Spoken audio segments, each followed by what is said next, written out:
Alors, le sel est un tueur caché parce qu'aujourd'hui, nous sommes exposés à une alimentation profondément transformée où les 3/4 de l'apport journalier en sel, c'est du sel qui est présent dans ces aliments transformés, transformés par le secteur agroalimentaire, et seulement 1/4 de l'apport en sel est du sel ajouté par le consommateur lui-même dans son assiette ou dans sa cuisine.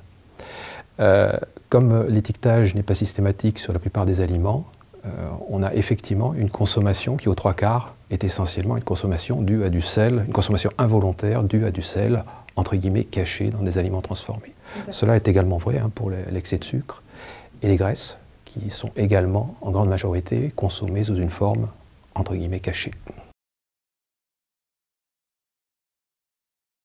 L'alimentation d'aujourd'hui est extrêmement transformée par rapport aux besoins physiologiques de l'organisme. Besoins physiologiques qui résultent d'un patrimoine génétique qui a évolué dans des conditions qui ne sont plus du tout les conditions actuelles en termes de mode de vie, et en particulier en ce qui concerne l'alimentation.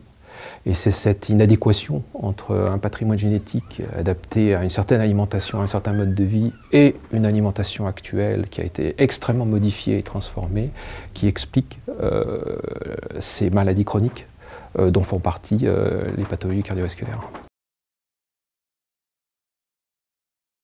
C'est très difficile avec les modes de vie qui sont les nôtres aujourd'hui. Pour consommer des aliments non transformés, il faut les préparer, les confectionner soi-même, ce qui prend du temps.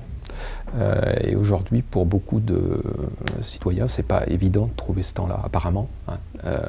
Donc culturellement, ça paraît assez difficile. En même temps, si on continue sur cette voie-là, on voit bien que la transformation un peu n'importe comment des aliments par le secteur agroalimentaire aboutit à la situation présente, c'est-à-dire des fréquences de pathologies chroniques quand même très élevées dans nos sociétés. Essayer le plus possible de consommer des aliments non transformés. Donc essayer d'acheter de la viande chez un boucher, poisson, poissonnier, du lait, de la farine, des fruits et légumes, et de confectionner soi-même ces plats pour au moins éviter en partie tous ces aliments hyper transformés que le secteur agroalimentaire nous offre sur les rayons des supermarchés.